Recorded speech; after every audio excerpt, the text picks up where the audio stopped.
नमस्कार मित्रांनो, सध्या तुम्ही युनायटेड नेशन पॉप्युलेशन फंड यांचा एक रिपोर्ट तुम्ही नक्कीच वाचला असेल। या रिपोर्टनुसार भारताची लोकसंख्या 146 कोटी एवढी सांगण्यात आलेली आहे। आणि मित्रांनो, विशेषतः या रिपोर्टमध्ये एक गोष्ट सांगण्यात आलेली आहे ती म्हणजे TFR। तुम्ही हा शब्द नक्कीच ऐकला असेल।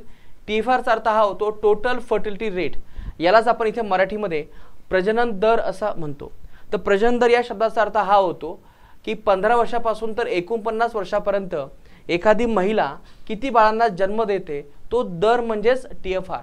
तर मित्रांनो, हा सध्या आपल्या भारताचा TFR हा 1.9 एवढा आहे। आता 1.9 म्हणजे काय?